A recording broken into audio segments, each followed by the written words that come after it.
अभी इस फेज से निकल रहे हैं, जो सेक्स कर रहे हैं या सेक्स करने वाले हैं, वो इस विषय में बात करने में हमेशा शर्माते हैं। मेल साइकोलॉजी की अगर अपन बात करें तो मेल ईगो से जुड़ा होता है सेक्स।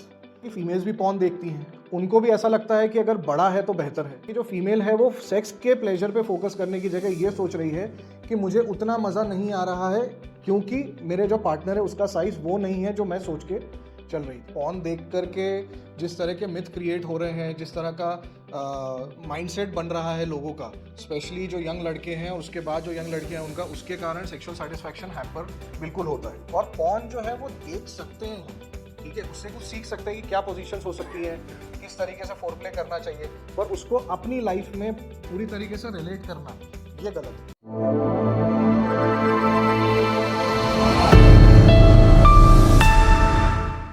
तो नमस्कार। आज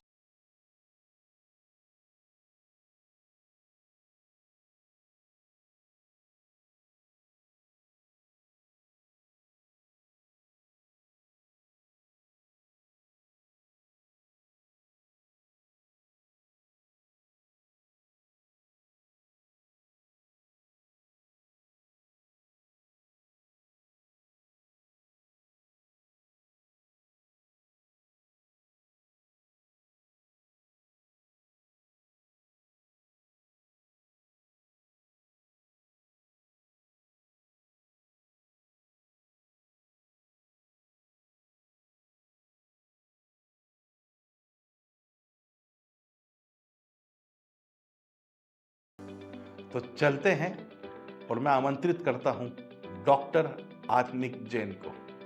नमस्कार रंजन, बहुत बहुत धन्यवाद आपका मुझे इस पॉडकास्ट में इनवाइट करने के लिए। Thank you sir. तो मैं खुद को फिर से इंट्रोड्यूस कर देता हूँ। मेरा नाम डॉक्टर आत्मिक जैन है और मैं एक सेक्सुअल मेडिसिन स्पेशलिस्ट हूँ। इंदौर में मेरा क्लिनिक है, जंजीरवाला चौराहे पे, और मैं सेवाएं अपनी उज्जैन में भी देता हूँ। मैंने MBBS की पढ़ाई करने के बाद फेलोशिप की है साइकोसेक्सुअल मेडिसिन में, और फिर उसके बाद मैंने हंगरी बुडापेस्ट से ट्रेनिंग ली है। तो आप ये कह सकते हैं कि मैं उन कुछ गिने चुने डॉक्टर्स में से हूँ जिसको सेक्सुअल प्रॉब्लम से डील करने की एक्सक्लूसिव ट्रेनिंग मिली है, और मैं सिर्फ इसी फील्ड में काम करता हूँ। और मैं उन शौकिया इन्फ्लुएंसर्स या उन शौकिया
है, उसको हमेशा ऐसा लगता है कि ये जो चीज़ें हैं इस पर कभी भी खुल के बात नहीं करनी चाहिए, इसको छुपाना चाहिए। या फिर कुछ लोग जिनसे आप हर तरह की बात शेयर करना पसंद करते हैं, सिर्फ उन्हीं से इस तरह की बातें करना चाहिए।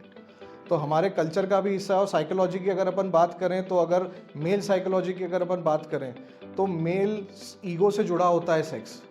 कभी भी मेल अपनी सेक्सुअल कमियां खामियां आम तौर पे किसी से बात करना पसंद नहीं करता। उसको ऐसा लगता है कि अगर मैं ऐसा कुछ करता हूँ तो लोग मुझे कमज़ोर समझेंगे, लोगों को ऐसा लगेगा कि मैं मर्द ही नहीं हूँ, वो एक्सपोज हो जाएगा, उसको ऐसा लगता है, और लोग उसका मजाक उड़ाएंगे, उसकी शादी में दिक्कत आएगी, और फिर जो कानाफूसी आज की तारीख में मतलब ये जो हर चीज को ट्रेंड में लाना, हर चीज का वो लाना, तो वो बिल्कुल उसका डरना वाजिब है कि वो कहीं वायरल ना हो जाए किसी चीज को लेके। बिल्कुल बिल्कुल। और अगर फीमेल की साइकोलॉजी की बात करें तो हमने हमेशा ये देखा है कि जो शर्म है और जो लाज है वो महिला का गहना माना जाता है।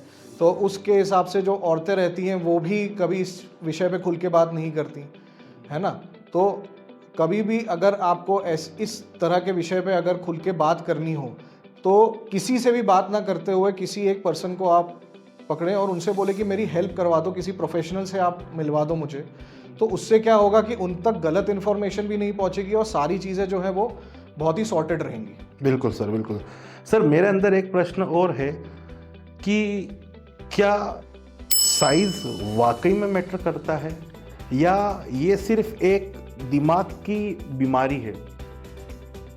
देखिए, अभी जिस हिसाब से जो ट्रेंड चल रहा है तो उसके हिसाब से अगर देखा जाए तो साइज मैटर करता है, पर साइंटिफिकली या ऐसे देखा जाए तो सेक्सुअल परफॉर्मेंस के हिसाब से साइज का बहुत ज़्यादा रोल नहीं है ना। और अगर साइकोलॉजी की बात करें तो वो भी सही है कि जिस तरीके से पॉर्न फिल्में दिखा रही हैं, जिस तरीके से उनमें ये बताया जाता है कि जब भी सेक्स शुरू होने वाला है, मेल अपने कपड़े उतार रहा है, जब भी मेल अपने कपड़े उतारता है उसका इरेक्ट पेनिस का साइज़ देख करके फीमेल खुश हो जाती है। तो ये सारी चीज़ें जो आजकल चल रही हैं उसमें आप हमेशा ये देखना कि मेल्स हमेशा एक डाउट में रहते हैं कि क्या मेरे साथ भी ऐसा होगा या नहीं होगा, है ना। दूसरा क्या होता है कि फीमेल्स भी पॉर्न देखती हैं, उनको भी ऐसा लगता है कि अगर बड़ा है तो बेहतर है, जबकि ये सच नहीं है। फीमेल का जो सेक्सुअल प्लेजर है, जो उनका सेक्सुअल सेटिस्फैक्शन है, उसका जो मैकेनिज्म है पूरा वो एक अलग तरीके से डिफाइन किया जाता है ना। बॉडी का रिस्पॉन्स करने का तरीका मेल से थोड़ा सा अलग रहता है। अब अगर हम एक टिपिकल सिचुएशन की बात करें कि जिस मेल ने या और फीमेल दोनों ने पॉर्न देखी है, फीमेल को अगर ऐसा लगता है कि भाई बड़ा है तो बेहतर है, तो यही मुझे सेटिस्फाई कर पाएगा, तो उसमें हमेशा आप एक चीज़ देखना, फीमेल अपने पार्टनर के साइज को देख करके पहले से जज करना शुरू कर देती है।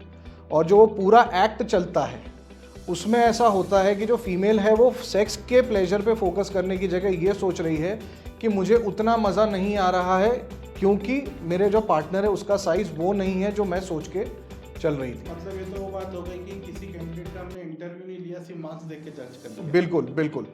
तो अगर आप पहले से ही जज कर रहे हो, आप फोकस नहीं कर रहे हो, तो उस केस में आपको ऑर्गेज़म की प्राप्ति नहीं होगी। तो सर मेरा यहाँ पे एक क्वेश्चन है और मतलब एक क्वेश्चन है कि क्या ब्लू फिल्म देखना चाहिए, और ब्लू फिल्म में जो देख के जो प्रोसेस और जो स्टेप बाय स्टेप चीज़ें बताई जाती, क्या वो चीज़ फॉलो करना चाहिए? क्योंकि कई बार ऐसा भी तो होगा ना कि लोग देख रहे हैं रशियंस की मूवी और शादी हो रही इंडियन से, तो वहाँ पे भी एक कॉन्फ्लिक्ट होता है। अब बॉयज़ में जैसे आपने बोला कि फीमेल्स में, तो बॉयज़ को भी वो चीज़ नहीं मिल रही है जो उन्होंने देखी है, तो इसका भी इम्पेक्ट सेक्सुअल लाइफ पे बहुत पड़ता है। बिल्कुल पड़ता है। पॉर्न देख करके जिस तरह के मिथ क्रिएट हो रहे हैं, जिस तरह का माइंडसेट बन रहा है लोगों का, स्पेशली जो यंग लड़के हैं और उसके बाद जो यंग लड़कियां हैं उनका, उसके कारण सेक्सुअल सेटिस्फैक्शन हैम्पर बिल्कुल होता है। अब हो ये रहा है कि पॉर्न में एक पर्टिकुलर चीज़ दिखाई जाती है, वो स्क्रिप्टेड है। हम ये नहीं कह रहे हैं कि वो सर्जरी से वो साइज़ ऑब्टेन हुआ है, हो सकता है वो नेचुरल साइज़ हो, पर जो ह्यूमन बॉडी है वो हमेशा से एक रेंज में काम करती आई है ना। आपकी हाइट अलग है, आपका वेट अलग है, आपकी बिल्ड अलग है, तो उसी हिसाब से आपके पेनिस या दूसरे ऑर्गन्स का भी जो साइज़ है वो सब में अलग अलग मिलेगा और एक रेंज में मिलेगा। ठीक है। अब अगर अपन पॉर्न की स्पेसिफिकली बात करें तो जैसे मैंने आपको बताया कि फीमेल पेनिस देख करके उसमें खुश हो जाती है और मेल ऐसा सोचता है कि मेरे साथ भी ये होना चाहिए। तो उसमें अगर अपन देखें तो पॉर्न में परफॉर्मेंस वाइज और सेटिस्फैक्शन वाइज उन लोगों का लेवल हमेशा अलग रहता है, और उसका कारण सिर्फ इतना सा है कि वो लोग प्रोफेशनल हैं उस काम के लिए, वो लोग ट्रेंड है उस काम के लिए, उनके कैमरा एंगल्स ऐसे होते हैं, वो बार बार कट शायद लेते होंगे, है ना, और वो ऐसी कुछ इफेक्ट्स, स्पेशल इफेक्ट्स यूज़ करते होंगे जिसके कारण ये जो चीज़ है ये बहुत ही सुंदर और बहुत ही कन्विंसिंग लगती है। अब अगर ये चीज़, इस चीज़ को हम अपनी लाइफ में अप्लाई करेंगे तो वो हो सकता है लेवल ना मिले और उससे हमेशा ही एक डिससेटिस्फैक्शन का लेवल बना रहेगा। अब ऐसे अगर हम फिल्म देखें तो एक बार मतलब जो हीरो होता है वो भी एक आदमी को पंच करता है, पर उसके पीछे जो 10 आदमी खड़े हैं वो भाग जाते हैं, पर रियल लाइफ में ऐसा नहीं हो सकता है। तो ये सारी चीज़ें स्क्रिप्टेड रहती हैं और पॉर्न जो है वो देख सकते हैं हम, ठीक है, उससे कुछ सीख सकते हैं कि क्या पोजीशंस हो सकती हैं, किस तरीके से फोरप्ले करना चाहिए, पर उसको अपनी लाइफ में पूरी तरीके से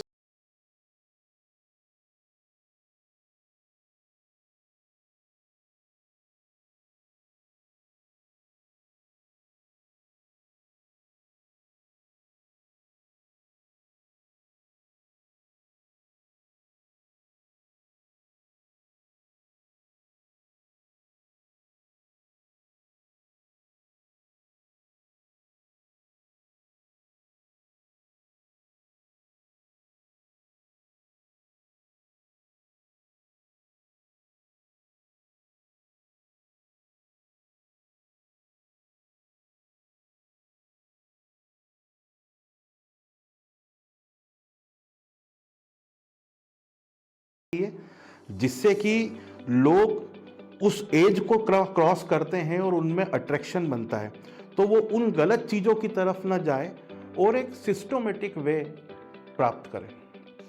बिल्कुल, मेरे हिसाब से ये स्कूल सिस्टम में सिलेबस का पार्ट होना चाहिए। भले ही आप इसको बायोलॉजी के चैप्टर के साथ ना पढ़ाओ, पर अलग से शायद कोई फ्रेंडली टीचर जिससे बच्चे बहुत ज़्यादा घुले मिले हैं, उनके साथ आप ये वाला काम बिल्कुल कर सकते हैं। अब अगर स्कूल की बात की जाए तो मुझे मेरे बायोलॉजी के लेक्चर्स की याद आ रही है। जब 9th-10th में हमें रिप्रोडक्टिव सिस्टम पढ़ाया जाता था तो शुरुआत में ऐसा होता था कि जो पीरियड्स के हिसाब से चलता है वो डिले होता जाता था कि आज नहीं कल पढ़ाएंगे, कल नहीं परसों पढ़ाएंगे, नेक्स्ट वीक पढ़ाएंगे। हाँ, तो ये सब होता रहता है हमेशा। दूसरा, हमेशा इस चीज़ पे एक डिबेट देखने को मिली है कि क्या अगर हम बच्चों को सेक्स एजुकेशन देते हैं डायरेक्टली तो क्या ऐसा होता है कि वो सेक्स करने लगेंगे। तो ये पॉइंट जो है ये एक हद तक ठीक है, हम कह सकते हैं कि वो सेक्स करने लगेंगे, पर वो तो अभी भी कर रहे हैं, है ना। अब स्कूल में सेक्स एजुकेशन प्रोवाइड करने का फ़ायदा ये है कि जो आपकी बच्चे हैं उनका जो सेक्सुअल एक्सप्लोरेशन है वो बेटर होगा, है ना। वो सेफ सेक्सुअल प्रैक्टिस में जाएंगे और उनके लिए ये चीज़ बहुत ज़्यादा नई नहीं रहेगी। वो इस चीज़ के बहुत ज़्यादा यूज्ड टू हो जाएंगे और जैसे हम बोलते हैं कि वो जब भी उनको मौका मिलता है तो उस चीज़ के लेकर के जो पागल होते हैं, शायद वो सेंसिटिविटी बच्चों की कम होगी, ख़त्म होगी। तो स्कूलों में ये बहुत ज़्यादा ज़रूरी है। अब मैं आपको कुछ बातें बताना चाहूँगा यहाँ पे। जब भी मैं जाता हूँ किसी स्कूल में लेक्चर लेने, है ना, तो वहाँ का जो टीचर रहता है, वहाँ के जो स्कूल का एनवायरनमेंट रहता है, जो प्रिंसिपल रहते हैं, वो कोशिश करते हैं कि ये काम एक बार में हो जाए और एक से ज़्यादा बार ना करना पड़े, है ना, क्योंकि वो इतना ज़्यादा डरते हैं। अब आप सोचिए कि जो स्कूल में जो टीचर्स हैं, जो प्रिंसिपल हैं, वो ही अगर इतना ज़्यादा डरेंगे इस चीज़ को लेकर के और अवॉइड करने की कोशिश करेंगे और ऐसा माहौल बनाएंगे कि कुछ गलत किया जा रहा है, तो फिर हमेशा एक नेगेटिव इम्पैक्ट पड़ेगा। अब मैं एक स्कूल में गया था उज्जैन में, वहाँ पे मैंने सेक्स एजुकेशन के बारे में थोड़ा सा बच्चों को बताने की कोशिश करी। तो मैं कभी भी बच्चों को ये नहीं कहता हूँ कि आप हाथ उठा करके सवाल पूछो, नहीं तो फिर वो वही है कि वो मजाक का पात्र बन जाएंगे, सही बात है ना, कि इन टॉपिक्स पे। तो मैं उनको बोलता हूँ कि आप एक काम करो, एक कागज़ का टुकड़ा लो और कागज़ के टुकड़े पे आप अपना सवाल जो है वो लिख करके मुझे पास कर दो, ठीक है। तो मान लीजिए अगर मुझे 100 ऐसी पर्चियाँ मिली तो उसमें से 90 पर्चियाँ इस बात को लेकर के थी कि सर हस्तमैथुन करने से कुछ नुकसान होता है या नहीं होता है। तो अब आप सोचिए कि किस लेवल का और कितना ज़्यादा कॉमन है ये एक पर्टिकुलर टॉपिक, ये एक पर्टिकुलर जो कंसर्न है बच्चों में कि मास्टरबेशन किया जाए या नहीं किया जाए, ठीक है। दूसरा क्या होता है कि जब भी हम स्कूल में जाते हैं तो उनका ये रहता है कि सर ज़्यादा आपको स्लैंग वर्ड्स यूज़ नहीं करना है। जो आम तौर पे बोलचाल की जो बोली है, जो भाषा है, वो आपको उस शब्द का इस्तेमाल नहीं करना है। अब हम अगर ना करें, साइंटिफिकली बात करें, तो हो सकता है बच्चों को समझ में ना आए। तो बच्चों को मज़ा बहुत आता है इसमें, बच्चे इस चीज़ को जानना चाहते हैं, बार बार इस विषय पे बात करना चाहते हैं, पर वो किससे बात करें, वो बहुत छोटे हैं। वो अपने माँ बाप से बोलेंगे तो माँ बाप डांट देंगे, टीचर्स से बोलेंगे तो टीचर्स डांट देंगे। तो मेरे ख्याल से ओवरऑल सबसे पहले टीचर ट्रेनिंग प्रोग्राम होना चाहिए। उनको अगर नहीं समझ में आता है तो वो हमसे बात करें, हमसे हेल्प लें, फिर धीरे धीरे वो बच्चों को इस चीज़ में ट्रेन करें। पर पढ़ाना उनका काम है, हमें सिर्फ नॉलेज देना आता है। तो हम शायद पढ़ाने में कुछ गलती कर सकते हैं, पर अगर टीचर्स इस बात को समझ जाएं तो वो इजीली, क्योंकि एनिमल्स का तो हमारे सिलेबस में रहता ही है कि एनिमल्स के रिप्रोडक्टिव सिस्टम के बारे में तो पूरी जानकारी रहती है और कोई बहुत ज़्यादा डिफरेंस नहीं होता है, स्ट्रक्चरल डिफरेंस होता है, बाकी प्रोसेस तो सेम ही है। तो मेरा भी यही मत है कि सेक्स एजुकेशन स्कूल में होना चाहिए।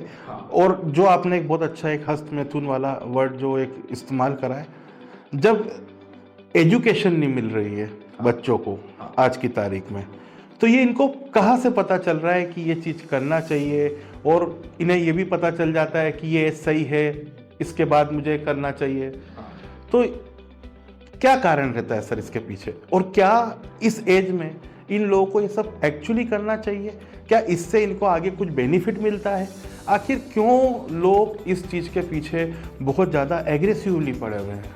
देखिए, हो ये रहा है, एक सबसे बड़ी प्रॉब्लम जो देखी गई है कि इस चीज़ को छुपाया जाता है। अब अगर मैं आपसे कहूं कि आप अपने घर के बाहर जाइए और घर के बाहर एक बोर्ड लगा हुआ है कि इस रास्ते के आगे आप नहीं जा सकते, तो आप वहां पे एक ना एक बार जाकर के ज़रूर देखोगे कि क्यों नहीं जा सकते। ठीक है, ये हमने सब लोगों ने एक्सपीरियंस किया है। तो जिस चीज़ पे भी रोक लगाई जाती है, हमारा एक दिमाग का काम करने का तरीका ये कि हमें जानना है कि क्यों रोक लगाई गई। जब जब भी ऐसा होता है कि बच्चे माँ बाप के साथ बैठ के टीवी देख रहे हैं और कोई एक ऐड चल रहा है, कॉन्डम का ऐड चल रहा है, कोई फिल्म का सीन चल रहा है सेंसिटिव, तो बच्चे माँ बाप उसको बदल देते हैं। ठीक है, तो वहाँ से ये चीज़ शुरू होती है कि ये चीज़ क्यों बदली गई, ये क्यों हटाया गया, ये क्यों छुपाया गया, इसमें ऐसा क्या था। तो वो जो इंक्विजिटिव नेचर है, जो इंक्वायरी करने का जो नेचर है, वो वहाँ से शुरू हुआ कि ये छुपाया गया, मतलब इसके पीछे कुछ है। अब क्यों इस चीज़ के पीछे लोग एग्रेसिवली पड़ रहे हैं, क्योंकि एक टाइम तक इस चीज़ को रोक करके रखा जाता है। पर भाई सोसाइटी रोक रही है ना, बॉडी थोड़ी रुक रही है। बॉडी अपने हिसाब से ग्रो कर रही है, बॉडी में हार्मोन्स इवॉल्व हो रहे हैं। उसके कारण क्या होता है कि जब भी इस चीज़ को करने का मौका मिलता है तो लोग पागलों की तरह इसको करना पसंद करते हैं। अब उसमें प्रॉब्लम ये आती है कि आपने जैसे बोला कि सर दिक्कत क्यों आ रही है, तो दिक्कत इसलिए आ रही है क्योंकि फॉर्मल एजुकेशन नहीं है, प्रॉपर इस चीज़ के बारे में नहीं सिखाया जा रहा है, टुकड़े टुकड़े में सिखाया जा रहा है, टुकड़े टुकड़े में सीखा जा रहा है और टुकड़े टुकड़े में इस चीज़ को इंटरप्रेट किया जा रहा है। तो जब भी ऐसी कोई सिचुएशन आती है कि ये इंटरप्रेट करना है, तो एक तो इंटरनेट के अलावा कोई सोर्स नहीं है, दूसरा इतने सारे इन्फ्लुएंसर्स घूम रहे हैं, छोटे छोटे से मीम्स बनने लगे हैं जहाँ पे लड़का या लड़की का मजाक उड़ा रहा है, बॉडी शेमिंग चल रही है। उसके कारण क्या होता है कि लोगों को लगता है कि यार ये अगर बॉडी शेमिंग चल रही तो हो सकता है ये मेरे साथ भी हो। तो क्योंकि फॉर्मल एजुकेशन नहीं है, प्रॉपर बताया नहीं जा रहा है, रेंज और वैरायटी के बारे में किसी को भी डिस्क्राइब नहीं किया जा रहा है बच्चे को, इसीलिए वो हमेशा ही भटका हुआ रहता है इस चीज़ को लेकर के, और उसको कभी पता नहीं चलता कि फैक्ट क्या है, सच क्या है और मिथ क्या है। और दूसरा ये है कि जो सोर्स ऑफ इन्फॉर्मेशन है वो ये है कि हमने दोस्तों से बात कर ली, रिश्तेदारों से बात कर ली, उनको भी नॉलेज नहीं है, वो भी ना डॉक्टर्स हैं ना मेडिकोज हैं, कुछ भी ना हेल्थ सिस्टम से रिलेट नहीं करते हैं, तो सारी जो इन्फॉर्मेशन है वो गलत मिलती है। ये दिक्कत आती है। तो सर अब हम आगे चलते हैं। अभी तक हमने बात करी कि सेक्सुअल लाइफ कैसी होना चाहिए, क्या होना चाहिए, सेक्स एजुकेशन क्या होना चाहिए। अब हम बात करते हैं कि एक समय बाद अगर वाकई में इरेक्शन ना हो पाना, अपने पार्टनर को सेटिस्फाइड ना कर पाना, ये भी एक प्रॉब्लम है। क्योंकि जब तक एक एज तक आपको अनुमति नहीं मिलती है करने की, तब तक आप उस चीज़ के लिए बहुत एग्रेसिव होते हैं। जब एक बार आपको अनुमति मिल जाती है तो कुछ समय तक आप रेगुलर रहते हैं, फिर धीरे धीरे धीरे धीरे धीरे वो चीज़ लेट होती है और फिर बाद में वापस से अगर आप करना चाहते हैं तो आपको मिलते हैं बड़े बड़े मुद्दे। इन मुद्दों में सबसे पहला मुद्दा होता है इरेक्टाइल डिसफंक्शन, यानी कि प्रॉपर इरेक्शन न हो पाना, प्रॉपर आप अपने पार्टनर को सेटिस्फाइड नहीं कर पा रहे हो, कम टाइम लग रहा है। तो क्या सिम्टम होते हैं, क्या कारण होते हैं और कौन सा सही समय होता है एक व्यक्ति को कि वो अपने आप को मरीज समझे और डॉक्टर के पास कंसल्ट करे? देखिए, इरेक्टाइल डिसफंक्शन जो है उसको हम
ऑर्गेनिकली, मतलब बॉडी में कोई ना कोई दिक्कत आ रही है, शरीर पुराना हो चुका है, बीपी शुगर है, उनकी दवाइयाँ चल रही हैं, स्मोकिंग अल्कोहल 20-25 साल से चले जा रहा है, उसके कारण ये वाली प्रॉब्लम्स आती हैं। और कब आना चाहिए डॉक्टर के पास? तो सिंपल सी रिक्वेस्ट है, जो भी हमारे दर्शक हैं जो सुन रहे हैं, उनके लिए कि आप इस चीज़ का ध्यान रखो कि अगर 5-7 दिन, 10 दिन, हफ्ता 2 हफ्ता की परेशानी है तो एकदम घबरा करके डॉक्टर के पास नहीं जाना है। हो सकता है वो प्रॉब्लम ऑटोमेटिकली सॉल्व हो जाए, और ना ही इसको सालों आपको चलाना है बॉडी में कि आपका केस इतना सीवियर हो जाए कि उसमें अपने को मेडिसिन या और कुछ दूसरा महंगा और भारी जो उपाय है वो देना पड़े। तो जो आइडल टाइम होता है वो आप मान के चले कि अगर 3-4 महीने हो गए हैं, 6 महीने हो गए हैं, एक ही एक प्रॉब्लम आप बार बार सॉल्व कर रहे हो, फेस कर रहे हो, और उसका कोई सोल्यूशन आपको समझ में नहीं आ रहा है, तो आप 3 to 6 मंथ्स में एक जो भी डॉक्टर हैं, ट्रेंड सेक्सोलॉजिस्ट जो डॉक्टर हैं जो सेक्सुअल प्रॉब्लम देखते हैं, उनके पास आप जा सकते हैं। सर, आज की तारीख में मैंने ये देखा है कि जिन लोगों को कोई प्रॉब्लम होती है तो वो वजह इसका ट्रीटमेंट कराने के, उन्हें ऐसा लगता है कि अगर साइज़ नहीं प्रॉपर बढ़ पा रहा है या कंप्लीट साइज़ में नहीं आ रहा पा रहा है, तो वो लोग इम्प्लांट, और बड़े अलग अलग तरीके के इम्प्लांट आ गए हैं। एक तो सिलिकॉन की ट्यूब आती है, एक दो ट्यूब डाल के नीचे एक बटन लग जाता है कि आप बटन दबाओ और आपकी ट्रिगर बिल्कुल लॉन्चिंग के उसको आ जाएगा। तो क्या इम्प्लांट लगाना इज़ अ गुड चॉइस? क्योंकि मैंने हर डॉक्टर से एक चीज़ समझी है कि जो कुदरत ने दिया है, जो नेचुरल है, उससे बेस्ट कुछ नहीं होता। चाहे आप दांतों का इम्प्लांट लगाओ, चाहे आप हड्डी का।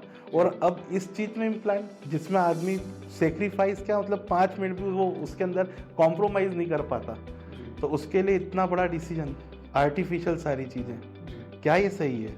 नहीं, ये बिल्कुल सही नहीं है अनटिल अनलेस आपने इसको प्रूव किया है। ऐसी कुछ एक बीमारियां होती हैं जिसमें हम खुद एडवाइस करते हैं कि आप जाकर के इम्प्लांट्स लगाओ, जैसे कि खून आ नहीं रहा है लिंग में, या फिर आने के बाद टिक नहीं रहा है, लीकेज हो रहा है, या आर्टीरियल इनसफिशिएंसी है। तो जब तक ये प्रूव ना हो जाए आपकी सोनोग्राफी की रिपोर्ट में, तब तक आपको इम्प्लांट में नहीं जाना चाहिए। और विथ ऑल ड्यू रिस्पेक्ट, जितने भी हमारे सीनियर सर्जन्स हैं, जो सीनियर डॉक्टर्स हैं, जिनको ऐसा लगता है, जो आजकल वीडियोस भी बना रहे हैं कि अगर आप नहीं टिक पा रहे हो तो आप इम्प्लांट लगा लो, तो मेरी उन सबसे एक रिक्वेस्ट है कि कृपया करके आप इस तरह की कोई भी इंफॉर्मेशन स्प्रेड ना करें। वीडियोस के माध्यम से अगर आपके पास पेशेंट क्लिनिक पे आ रहा है तो प्राइवेटली उसको बोले, क्योंकि कौन कहाँ बैठ करके उस वीडियो का क्या मतलब निकाल रहा है हमें नहीं पता है।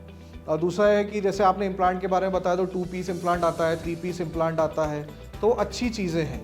हम कह सकते हैं कि उससे फेलियर के चांसेस एकदम नेग्लिजिबल हो जाते हैं। पर बात यह है कि अगर आप बहुत ही अर्ली एज में इतने ज़्यादा डरे हुए हो कि आपको इरेक्शन नहीं आ रहा है, या फिर आपका जो इरेक्शन आ रहा है वो टिक नहीं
आता है ट्रीटमेंट शुरू करने के पहले, आदत तो नहीं बन जाएगी और ये कब तक लेना पड़ेगा। तो वाइग्रा जब तक आपको प्रिस्क्राइब नहीं की गई है तब तक आप ना लें, या वाइग्रा या उसके जैसा कोई भी प्रोडक्ट। हमें कायदे से यहाँ पे नाम नहीं लेना चाहिए, पर वाइग्रा इतना पॉपुलर प्रोडक्ट है कि सबसे पहला जो नाम आता है वही आता है। जो ड्रग है उसका नाम है सिल्डेनाफिल साइट्रेट, दूसरा आता है शिलाजीत। बिल्कुल बिल्कुल। तो शिलाजीत भी वही काम करता है जो वाइग्रा करता है कि ये आयुर्वेदिक मेडिसिन में कहते हैं कि आयुर्वेदिक का भी शरीर को नुकसान नहीं, वो एक बात सही है कि आयुर्वेदिक मेडिसिन शरीर को नुकसान नहीं पहुंचाती है, ये अपन मान सकते हैं। बात यह है कि शिलाजीत और वाइग्रा जो काम करते हैं वो दोनों एक जैसे हैं, पर शिलाजीत को काम करने में लगेगा समय।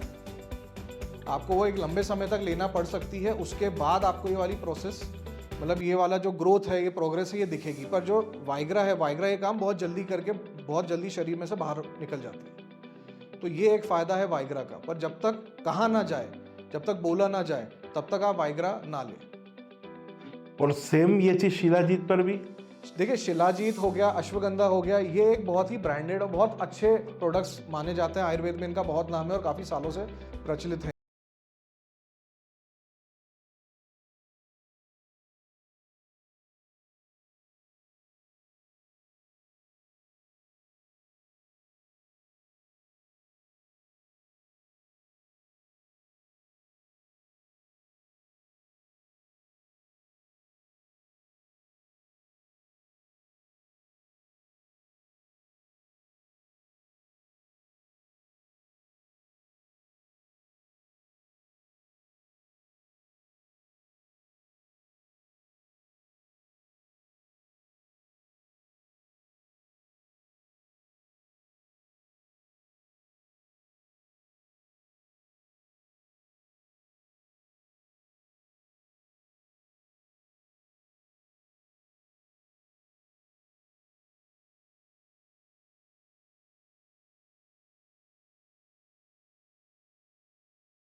क्लॉज होता है, अनसेट रूल है कि भाई आपकी जो भी बातें रहेंगी वो प्राइवेट रहेंगी और इधर उधर स्प्रेड नहीं होंगी।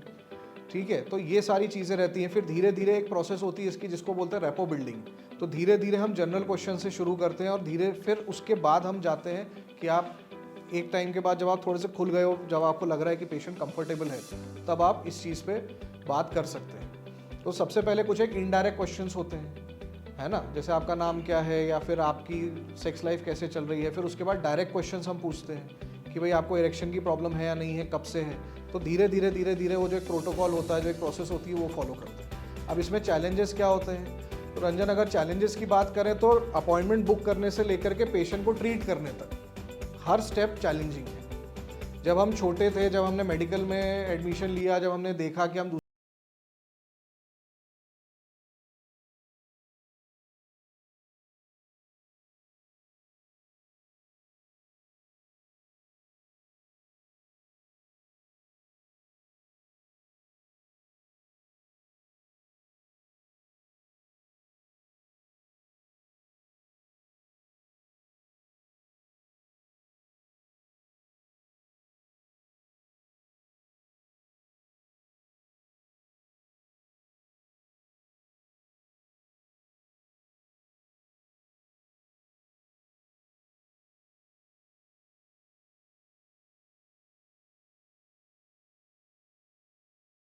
उनको दी जा रही है वो उनको याद नहीं रहती।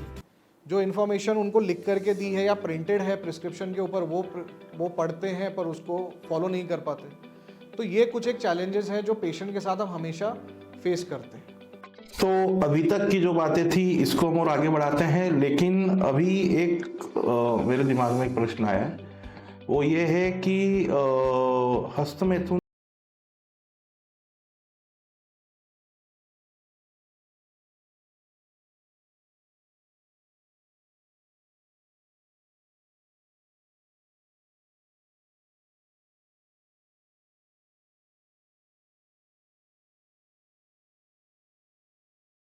जी ने कौन बनेगा करोड़पति पे एक शेर सुनाया था, वो शेर के माध्यम से मैं इस बात को समझाना चाहूँगा। शेर ये था कि तेरे चले जाने के बाद जो मैं रह जाऊँगा वो मुझसे भी नहीं संभलता। तेरे चले जाने के बाद जो मैं रह जाऊँगा वो मुझसे भी नहीं संभलता, इसलिए पत्थर कर लिया है दिल को, अब ये कहीं नहीं पिघलता। क्या बात है सर, क्या बात है। अब इसको अगर आप सेक्सुअल मेडिसिन में लोगे हस्तमैथुन के संदर्भ में, तो शेर कुछ ऐसा बनेगा कि अकेले रह जाने के बाद जो मैं हो जाता हूँ वो मुझसे भी नहीं संभलता। अकेले रह जाने के बाद जो मैं हो जाता हूँ वो मुझसे भी नहीं संभलता, इसीलिए पत्थर हो गया है मेरा लिंग, अब ये आसानी से कहीं नहीं मचलता। बात सिंपल सी ये है कि हस्तमैथुन एक्चुअली में क्या है। अकेले में किया गया, फुर्सत में किया गया एक ऐसा काम जिससे आपको सेक्स की प्राप्ति होती है, जिसके बाद बॉडी में से, ब्रेन में से कुछ एक न्यूरोट्रांसमीटर्स, कुछ एक न्यूरोकेमिकल्स निकलते हैं जिससे आपको संतुष्टि मिलती है और एक सुस्ती आती है। अब हस्तमैथुन से क्या नुकसान है, तो पहली बात, हस्तमैथुन से कोई भी नुकसान नहीं है फिजिकल। कुछ एक बिहेवियरल चेंजेस जरूर होते हैं हस्तमैथुन से। बिहेवियरल चेंजेस का मतलब सबसे पहला आप मान के चल सकते हो उसकी आदत लगना, है ना, उस पर डिपेंडेंसी आना, उसका एडिक्शन होना। उसी के साथ एक जो चीज पैरेलल चलती है वो है पॉर्न की डिपेंडेंसी होना। ओके। हाँ, हम बहुत बार ये बात सुनते हैं, बोलते हैं कि एडिक्शन हो रहा है, पॉर्न का एडिक्शन हो रहा है। वो एडिक्शन बाद में होता है, पहले डिपेंडेंसी होती है। मतलब कि पॉर्न देखे बिना हमारा इरेक्शन नहीं होता है, लिंग खड़ा नहीं हो रहा है। करेक्ट। अब वो ऐसा क्यों हो रहा है, पॉर्न में वैरायटी होती है ना। आप एक फीमेल को देख रहे हो, फिर आपको मज़ा नहीं आया, आपने चेंज कर दिया, फिर मज़ा नहीं आया, चेंज कर दिया, फिर मज़ा नहीं आया, चेंज कर दिया। ऐसे करते करते करते करते जब आप अलग अलग पॉर्न वीडियोस में अलग अलग फीमेल्स को, लोगों को अलग अलग तरीके से सेक्स करते देखते हो, तो उससे आपका स्टिमुलस का जो रिस्पॉन्स रहता है वो बदलता है। आपका धीरे धीरे धीरे धीरे थ्रेशोल्ड बढ़ता है। उन्हीं लोगों को जिनको पॉर्न की डिपेंडेंसी है, अगर आप कुछ सालों पहले उनको एक फोटो दिखाओ जिसमें एक लड़की ने कपड़े नहीं पहने हैं, उनको उसी से इरेक्शन आ जाया करता था। और अब पॉर्न वीडियो चेंज करना पड़ता है और इरेक्शन नहीं आता।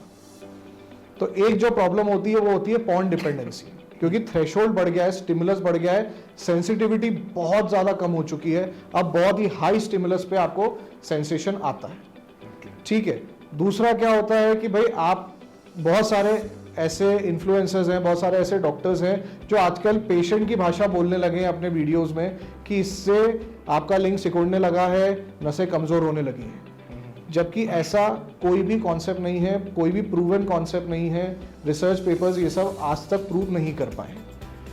तो क्या हो रहा है हस्तमैथुन करने से, मास्टरबेट करने से? आपकी सेंसिटिविटी जो है वो बहुत ज़्यादा बढ़ रही है, अफेक्ट हो रही है, बहुत ज़्यादा अफेक्ट हो रही है। कि पहले जहां आप ज़रा सा भी फ्री काम ढूंढते थे, ज़रा सा भी फ्री टाइम होता था और आप कुछ प्रोडक्टिव काम करते थे, अब आप हस्तमैथुन करते। ठीक है, आपको उसकी आदत सी पड़ गई है। दूसरा और क्या दिक्कत आ रही है हस्तमैथुन करने से? आपका एक लिंग है, लिंग को आपने अपनी हैंड ग्रिप में लेकर के ओवर स्टिमुलेट किया है काफी साल, है ना। अब वो जो है वो आपके हाथ की बात सुनता है, आपके दिमाग की बात नहीं सुनता है। तो इसलिए अब जो इरेक्शन आ रहा है, हार्डनेस आ रही है, वो उसको सहलाने से आती है। ठीक है, अब ये यहां से नहीं आ रही है। दूसरा क्या हो रहा है कि यहां से जो एक फैंटेसी होनी चाहिए और जिससे इरेक्शन आता है, ब्लड फ्लो बढ़ता है, ब्लड फ्लो ठहरता है, रुकता है और उसके बाद आप सेक्स करते हो, वो जो चीज है वो पूरा का पूरा मैकेनिज्म हैम्पर हो चुका है।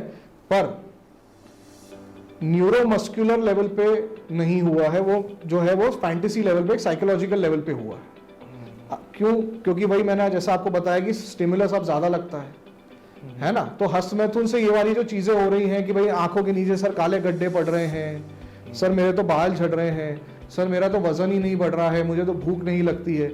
जब आप इस चीज के डिटेल में थोड़ा सा जाते हो तो अगर जिसका वजन नहीं बढ़ रहा है, जिसके आंखों के नीचे काले गड्ढे आ रहे हैं, जिसके बाल झड़ रहे हैं, वो सारी जो चीजें हैं, वो सारे लक्षण एक्चुअली में घबराहट के हैं, एंग्जाइटी के, है ना। तो वो यहाँ की बीमारी है, तो वो यहाँ की बीमारी है।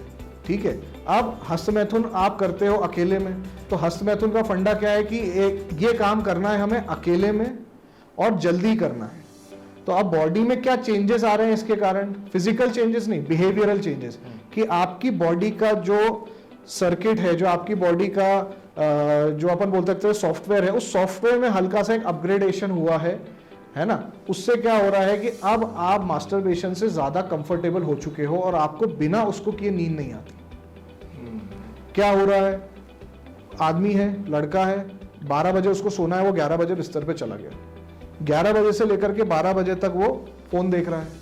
फोन में अपना पहले अपना कंटेंट से शुरू होता है, फिर एंटरटेनमेंट से पे जाता है, फिर उसके बाद वो जो रील्स हैं, है ना, उस पे जाता है, जो सेक्सुअली एक्सप्लिसिट मटेरियल है उस पे जाता है। धीरे धीरे उसको समझ में आता है कि अरे अब तो टाइम हो गया है, अब तो सोना है। तो सोने के पहले एक बार कर लेते। क्यों? क्योंकि फोन यूज करने से आपकी जो सेंसिटिविटी है ना, आपकी जो आंखें, उसमें अलर्टनेस बढ़ रही है। अलर्टनेस बढ़ने के कारण अब आपको नींद तो आनी रही है, अब आप कैसे नींद लेकर के आओगे? तो मास्टरबेशन करके आदमी सो जाता है। अब ये एक बार हुआ, 2 बार हुआ, ऐसे करते करते करते करते काफी समय तक वो यही प्रैक्टिस करता रहता है और फिर वो पाता है कि वो मास्टरबेशन का और पॉर्न दोनों का आदी हो चुका है। अब वो खाली बैठता है तो उसको ऐसा लगता है पॉर्न देख लूं, खाली बैठता है तो ऐसा लगता है मास्टरबेट कर लूं, उसके बाद बाकी सारे काम कर लूंगा माइंड को रिलैक्स करने के बाद। तो मेरी सलाह सबसे यही है कि जब भी आप ऐसा कुछ करने जा रहे हैं तो इसको नेगेटिव सबसे पहले मत लो। दूसरा ये है कि इसको आदत मत बनने दो, इसको एक बॉडी के फंक्शन की तरह ही रहने दो। भाई भगवान ने हमें बनाया है, सेक्स का भी एक बॉडी का फंक्शन, एक बॉडी की नीड दी है, तो इसको इतना ही रखना है, इसको लिमिट में करना है। अगर आप इसको रोज करते हो तो आदी हो जाओगे, आपकी बॉडी में एज सच कोई भी चेंजेस नहीं देखने को मिलेंगे कि आपका लिंग खराब हो गया या आपका लिंग सिकुड़ गया, है ना, या आपकी नसें खराब हो गई। ये सारी कहने की बातें हैं, पर ऐसा एक्चुअली में हो नहीं रहा है। तो आप मास्टरबेट करो, लिमिट में करो और इसको एक पॉजिटिव वे में लो आप कि मैंने अपना जो सेक्सुअल सेटिस्फैक्शन जो है उसको गेन कर लिया है, अब मैं दूसरा काम करूंगा, पर डेली बेसिस पे नहीं। तो सर अब हम चलते हैं हमारे इस एपिसोड में। हम अक्सर एक शॉर्ट क्वेश्चंस का एक सेशन रखते हैं जी हर डॉक्टर के साथ, ताकि लोगों को कम समय में कुछ ऐसे क्वेश्चन के जवाब मिल जाए जी। तो वो स्टार्ट करते हैं सर। बिल्कुल। एक शादीशुदा व्यक्ति को वीक में कितनी बार सेक्स करना चाहिए आइडियली? तो दोनों की इच्छा से जितना ज़्यादा हो सके उतना अच्छा है, दोनों की रजामंदी होनी चाहिए इसमें। पर अगर अपन आइडियल देखें हेल्दी सेक्सुअल फ्रीक्वेंसी, तो हम बोल सकते हैं कि 7 दिन में 2 से 3 बार आपको इंटरकोर्स करना चाहिए। ओके। क्या शादीशुदा आदमी को हस्तमैथुन करना चाहिए?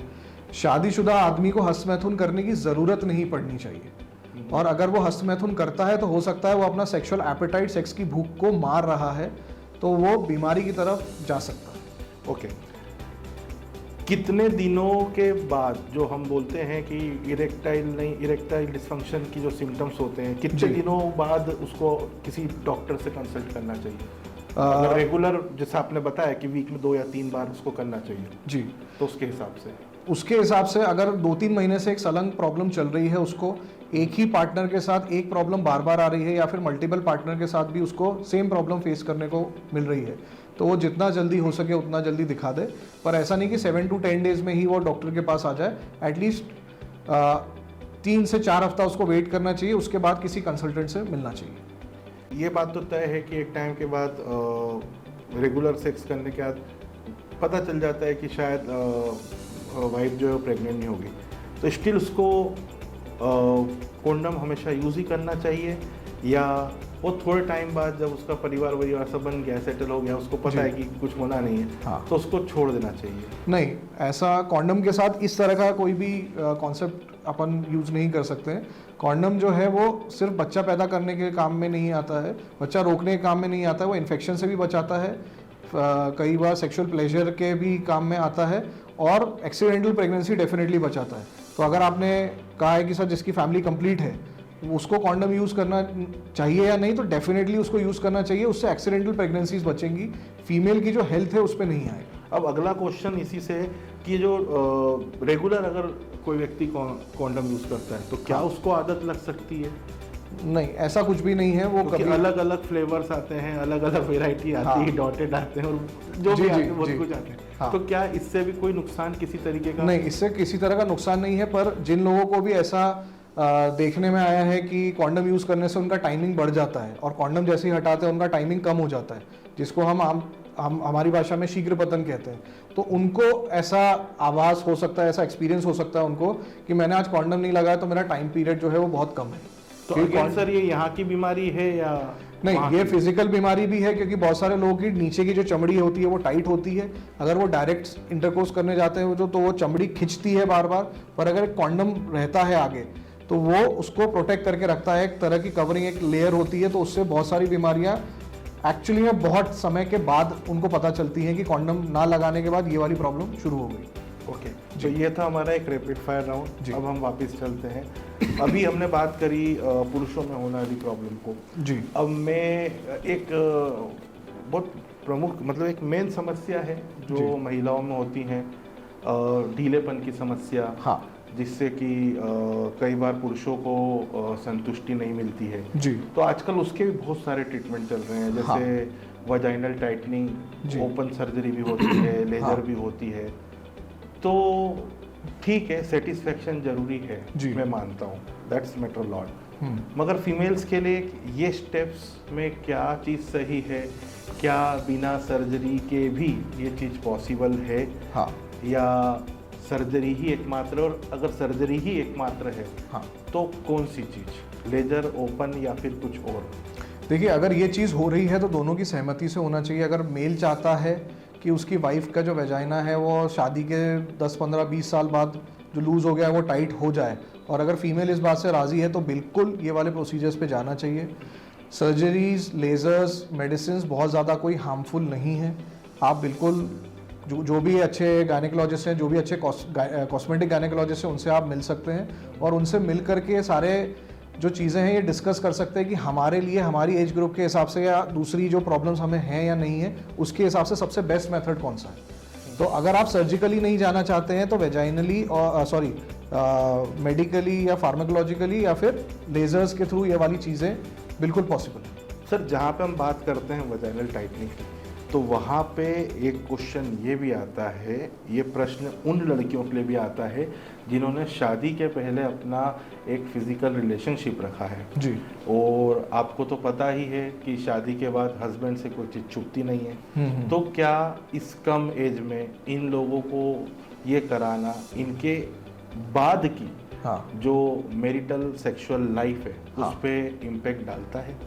एक हद तक कह सकते हैं कि डालेगा, क्योंकि अगर कोई भी लड़की शादी के पहले सेक्सुअली काफ़ी एक्टिव रही है, उसकी वेजाइना लैक्स हो गई है, है ना, ढीली पड़ गई है, तो अगर वो ये वाला इस तरह के प्रोसीजर लेती है तो जिस एज ग्रुप में आकर के एक नॉर्मल फीमेल को ढीलापन की समस्या आती है, उसके पहले ही इन फीमेल्स को ढीलेपन की समस्या आ सकती है ना। पर सेफ्टी वाइज ऐसे कोई दिक्कत नहीं है, फीमेल्स अगर चाहें तो जा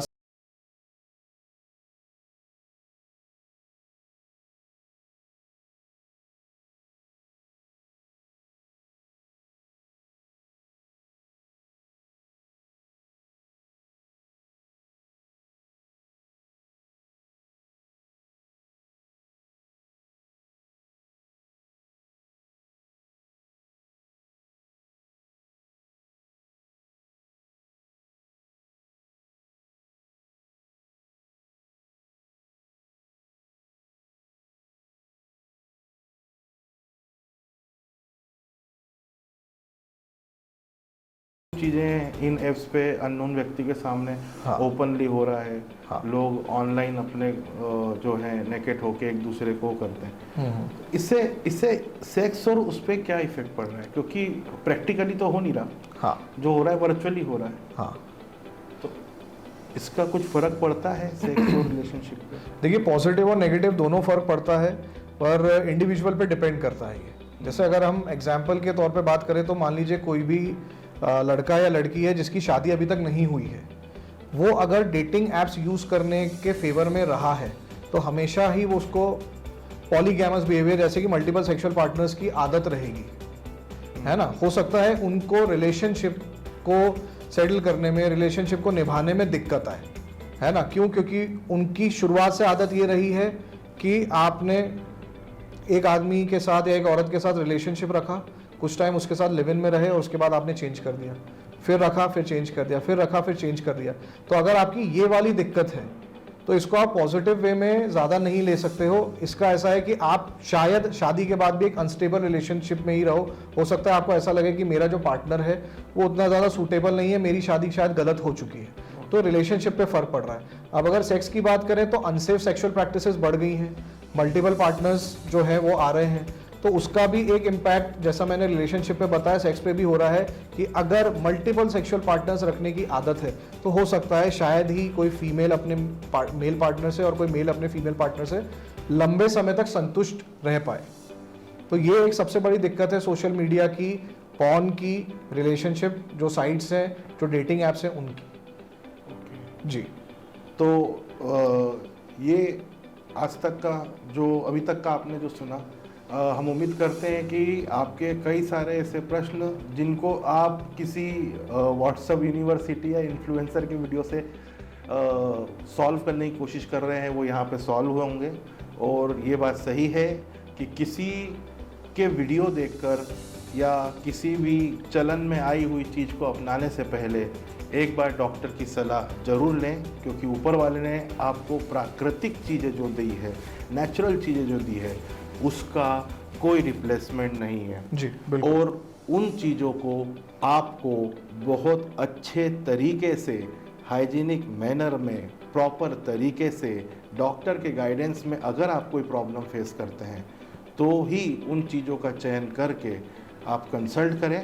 अगर आपके इस टॉपिक से रिलेटेड कोई भी प्रश्न है तो आप हमें कमेंट डालें, हम उनके जवाब ज़रूर देंगे। अभी के लिए धन्यवाद, शुक्रिया, थैंक यू।